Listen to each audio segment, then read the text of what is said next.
All right. First of all, thank you again to Ben. That was. I am Vitalik Buterin, co-founder of Bitcoin Magazine. How has your day been so far? Yeah, Sophia, how has your day been so far?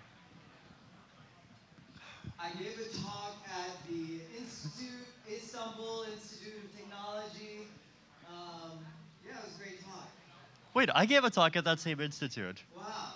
Wait, are we in the wrong seats? Okay, we haven't prepared this bit. So anyway, welcome y'all. We're gonna do it. Wait, I forgot. I left my cards. I don't even know what I'm going to talk about.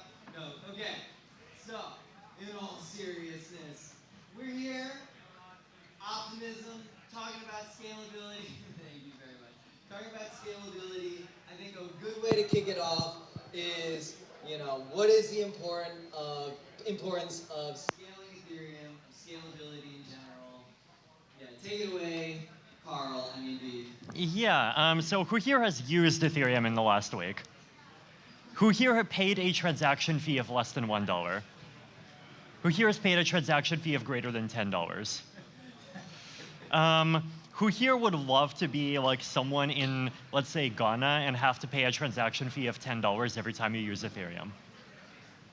Yeah, see, basically I think scaling is just important because fees are way too high, and fees are especially way too high if we want to make Ethereum usable by a much larger group of people than people that are already in this room.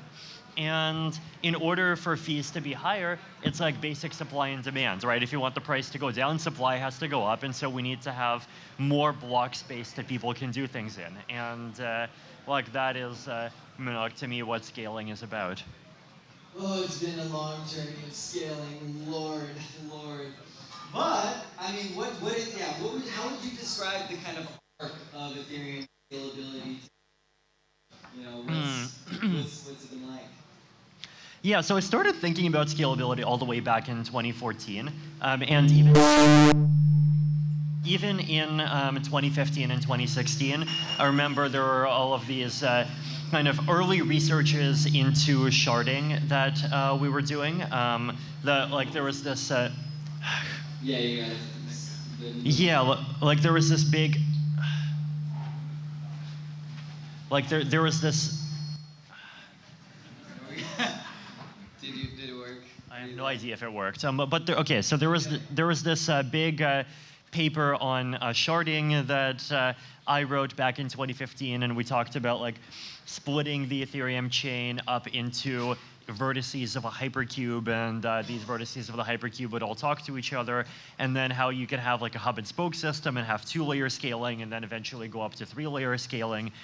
And really went through the possibilities of trying to basically create this kind of hyperscaled layer 1 that would abandon the property that constrains blockchains today, which is that everyone needs to verify every block, but achieve maintain the properties of security and decentralization, and at the same time make it a more distributed system where you have different nodes that are verifying different blocks and different transactions in different parts of the chain. And so there was this big long strand of layer 1 scaling research. And then at the same time, there was this other strand of layer 2 scaling research, which basically said, well, instead of making Ethereum itself much more powerful, but at the same time more complex, let's build layer 2 protocols that sit on top of the layer 1 and benefit from the layer 1's security. But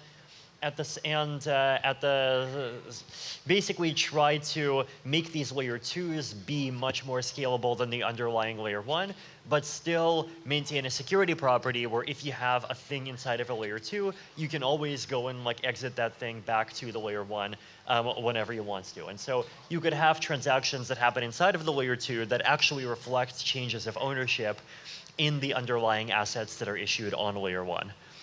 So there was state channels. Who here remembers state channels? Then in 2017, there was this paper from Joseph Poon and myself on Plasma. Who remembers Plasma? And then in 2019, we started seriously talking about rollups. Who here remembers rollups? Yeah, so 3 families of layer 2 scaling solutions that have, and I think a lot of the momentum recently has been on the rollup side, but we can talk about the other families a bit later as well. Like basically, I think what the space has really ended up converging into is also realizing that the layer 1 and layer 2 scaling endgames in a lot of ways end up being fairly similar in that it's like you end up replicating the same type of structure. The difference is basically like where do you draw the boundaries of like what is one system and what is another system, and you essentially have a trade-off of like independent innovation versus more like homogeneity. And it's been interesting to like see that evolve and to see the scaling vision for L1 kind of co-evolve, moving away from doing sort of formalized sharding and toward data availability, sampling, and trying to kind of be a backbone for layer 2s. Yeah, I mean, there's just been a lot of work since then, and I think the really big thing in 2023 is just how much work there has been on getting these proof systems actually working, so that we have like real scaling with security coming to fruition. Nice, nice. It has been almost 10 years of trying to scale this thing. What makes it so hard, and how far along are we in that journey?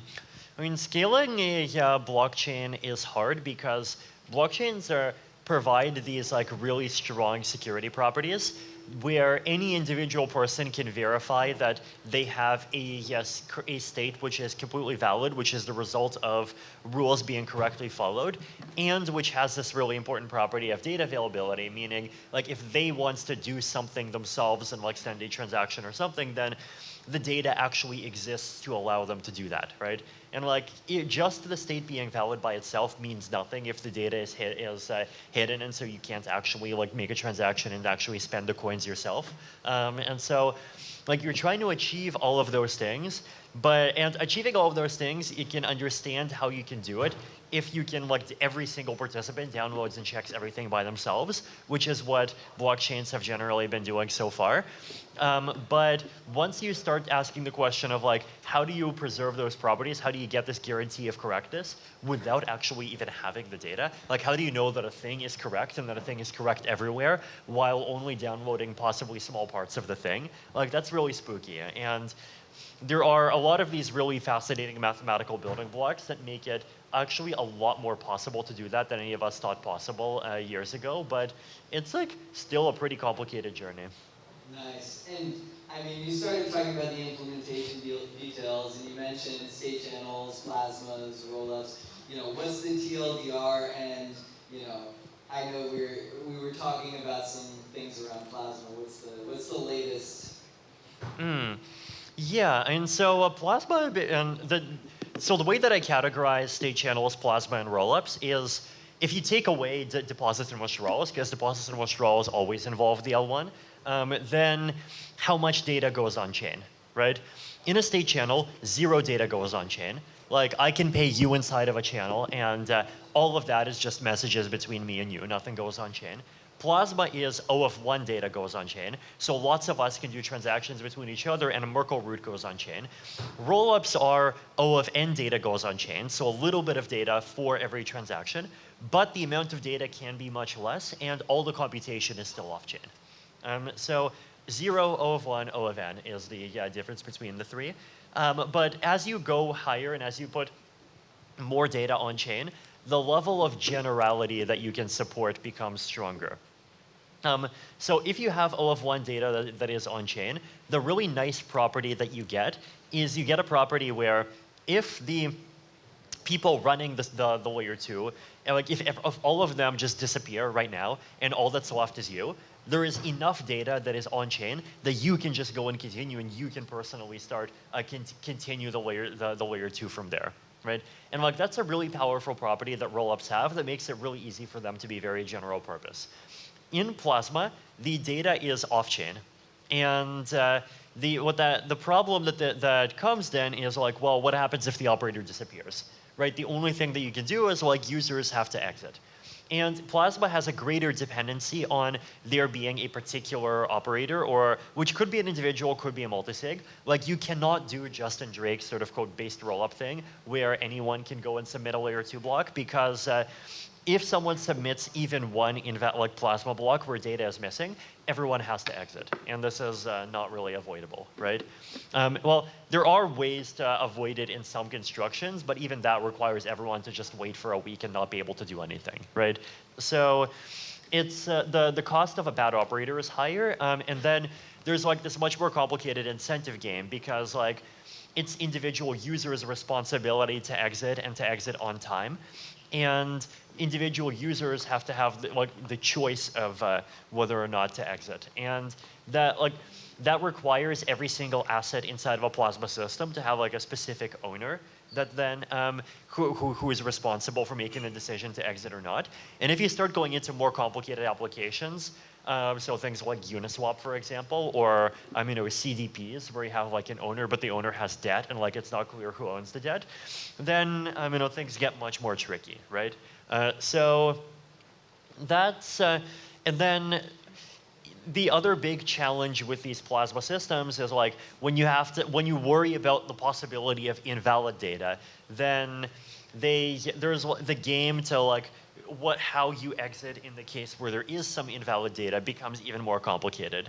And I think one of the really interesting things that I've been thinking about recently is like, now that we have ZK snarks and ZK EVMs are getting better and better with every passing month, could we potentially make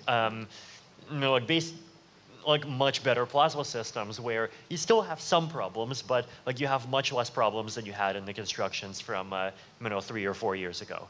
So yeah, I think that's just an interesting set of questions to think about, right? And I think now that we're getting into this world where it's becoming clear that there's kind of different tiers of data availability, it's then we're getting into this interesting situation where you have rollups, and then you have things like Validiums, and you have other things on top. And I think ideally everything should be either a rollup or at least a Validium of some kind, because like once ZK snarks are cheap, everything should have a snark of it. But then the possibilities for increasing security for things that don't have data fully going on chain really start increasing as well.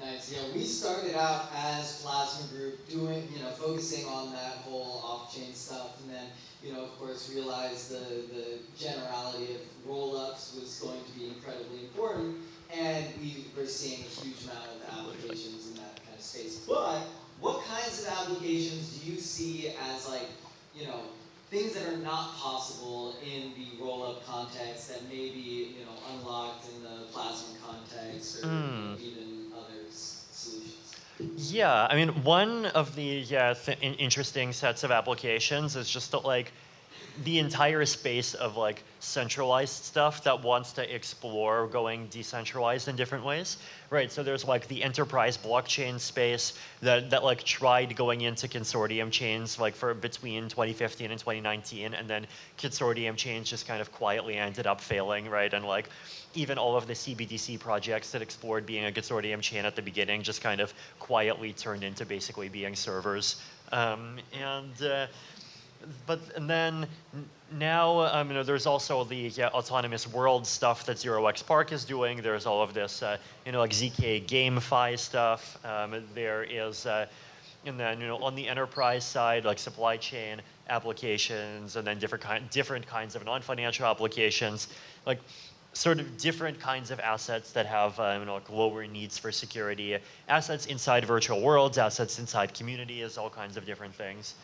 And for those, the amount of data that all of those need is just massive. And so even if full dank sharding is not going to be able to support all of that data, and so having all of that be inside of some kind of Plasma-like system, I think could be super interesting, right? Basically, I think like the correct compromise between centralization and decentralization is not to have a consortium chain, but it's to have a thing which is still centrally run, but which plugs into the Ethereum base layer and commits hashes and proofs into the Ethereum base layer for security. So I think there's a lot of interesting possibilities there. Nice. I am very excited for that future, but in order to get to that future, we're gonna need to build it. So one thing that we've been tackling a lot is like, okay, we have this open protocol. How do we actually, create it? How do we create it in a transparent way that is inclusive and all that kind of stuff? So I was curious, Vitalik, you're obviously very involved in the core development process for Ethereum. Like, what is that process? How does that work? And yeah, just give us an overview first. Yeah, I mean, so changes to Ethereum are done through this process. It's called EIPs, Ethereum Improvement Proposals, which are modeled on BIPs, which are Bitcoin Improvement Proposals, which are themselves modeled on PIPs, which are Python Improvement Proposals. Basically, the idea of an EIP is like someone makes a proposal, and there's like a document that you go and make, and it's an EIP document. There's like a standardized format where you have different sections. You describe the proposal, describe the motivation, describe the specification, and then you as the kind of the pusher of the EIP, it's also your responsibility to organize the implementations across all the different Ethereum clients. And then there is this fortnightly call called the All Core Devs call, and in the All Core Devs call, often what happens is you go through a list of EIPs, and sometimes we just talk about EIPs, and sometimes EIPs get accepted. And this call includes people from the Ethereum Foundation, it includes people from all of the client teams, it includes independent Ethereum researchers and developers. So basically significant contributors to the Ethereum core research and development ecosystem. And then at some point EIPs get accepted, and then they get chosen for a particular hard fork, and they get implemented. I think what's interesting is most of the time, nothing is contentious enough that this proposal was not good enough, right?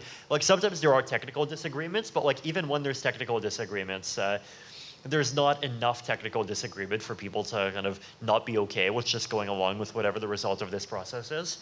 The only big exception, I think, has been these proposals to do things that have a big economic impact or sometimes kind of philosophical impact on what Ethereum is, right? So the DAO fork was one example. Then EIP 999, which would have rescued the Parity wallet, where because of a bug in the contract, there's about 300,000 ETH that got stuck.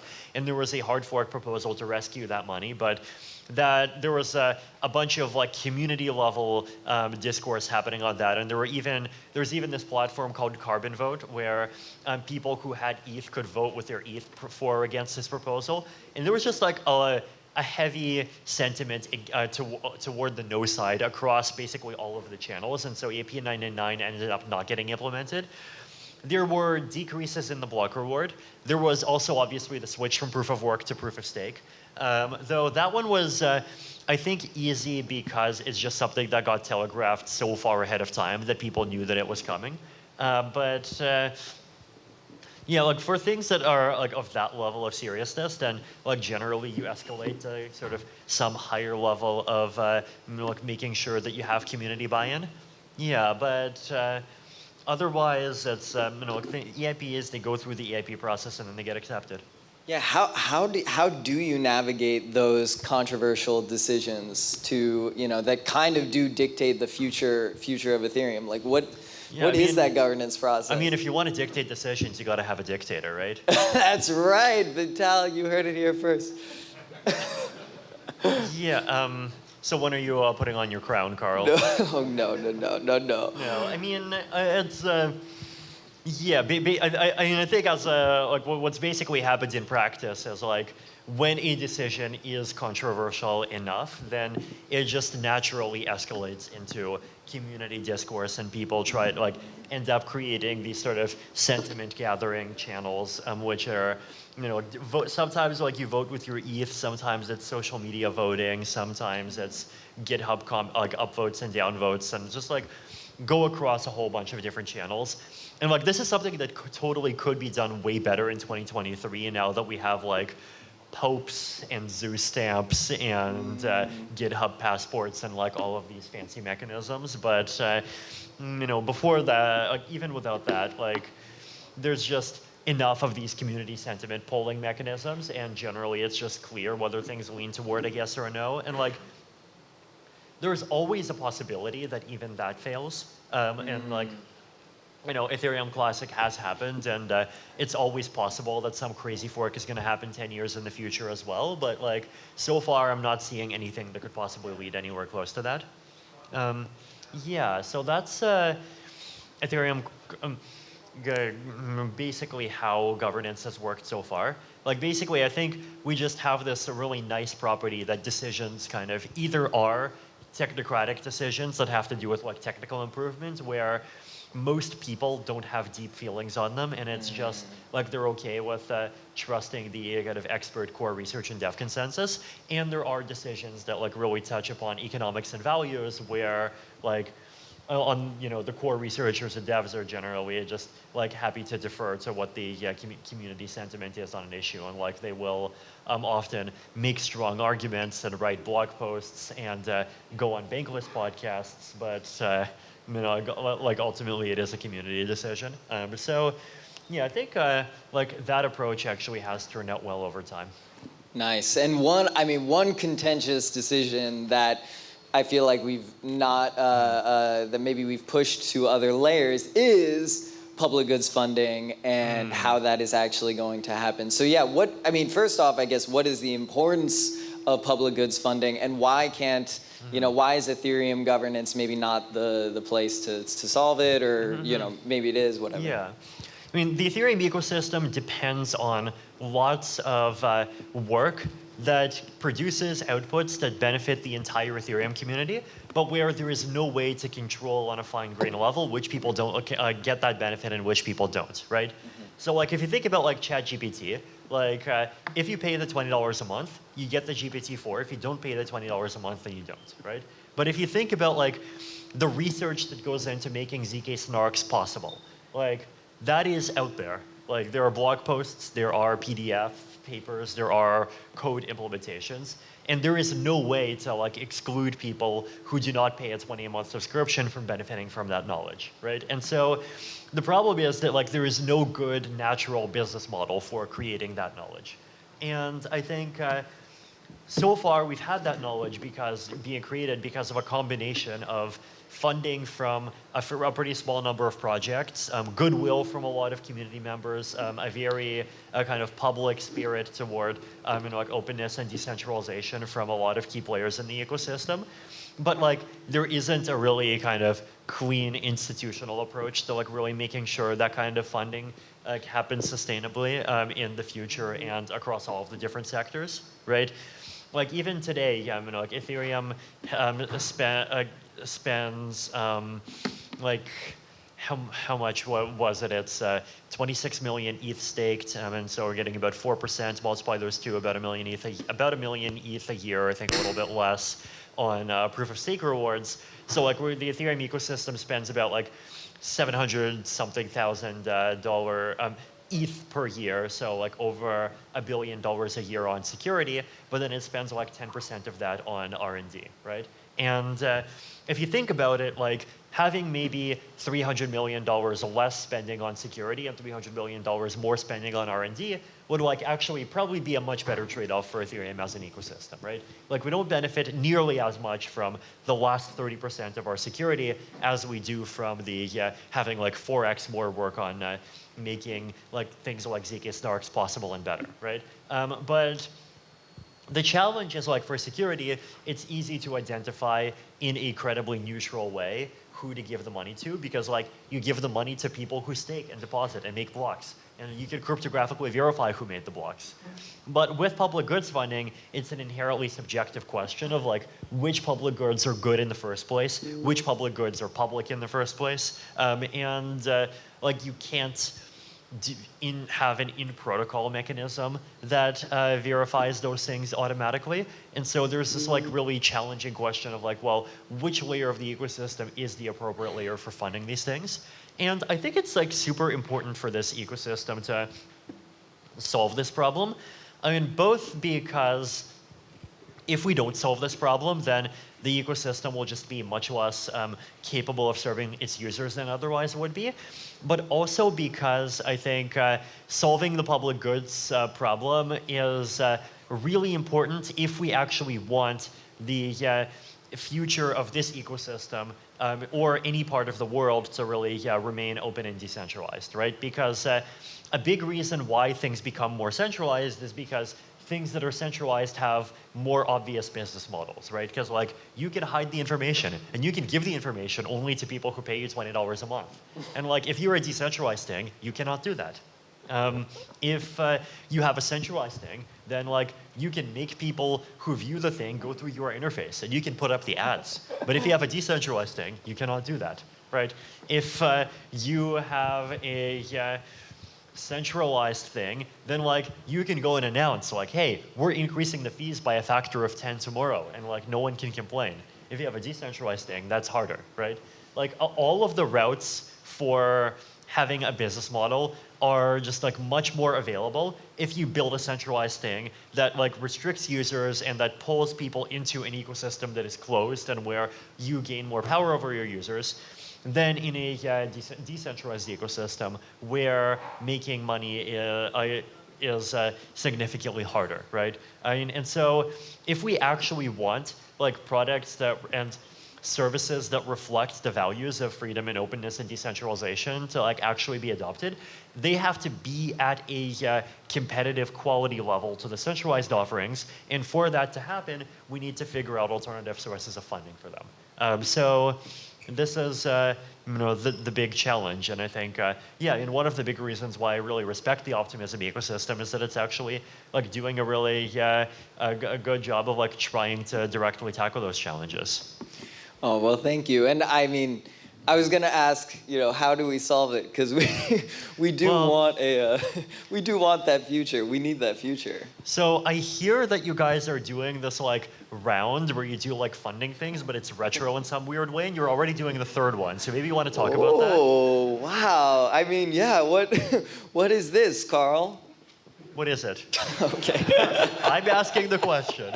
Okay. I mean, yes, we are on the third round of retroactive public goods funding. It is, I mean, you can see the kind of thing that Ben talked about where, we're making things that are otherwise very impactful but do not make profit, like open source software, like the Ketchak library, that we are funding those projects so that there's an incentive to build for the public good. Now there is another component here, which is it's really important that retroactive public goods funding is complemented by an open source and decentralized protocol that promotes forkability, that funds, provides actual funding for that. And that's what this kind of whole law of change thing is about, right? We want to make sure that at all points, there's a way for, there is a clear system. We're not just giving out retroactive public goods funding without actually showing that impact is met with some kind of real tangible, value added into the system. So it is, we got to build that thing and fund public goods, and yeah. And thank you, V, for getting us here and coming up with the whole public goods funding. Retroactive public goods funding thing. Oh, we got some questions. Great, so I can stop rambling. All right, from Anonymous, question. The use of ZKP and full dank sharding is going to impact the storage of L2 data in L1 nodes. Can DA protocols help to enable that vision with validity proofs? I'm not sure what this means. Actually, is the person who asked this in the audience? Can you try to elaborate more? Yeah. Maybe this is an opportunity to describe the difference between validity proofs and data availability, and those two very separate problems, which you alluded to in the very beginning. Right. Yeah, and so what dank sharding does, right, is it creates data availability proofs, which basically, or data availability sampling, which lets you verify that large amounts of data, like in full Danksharding, the goal is 16 megabytes per slot, are actually available, which means like you can actually download them if you want to.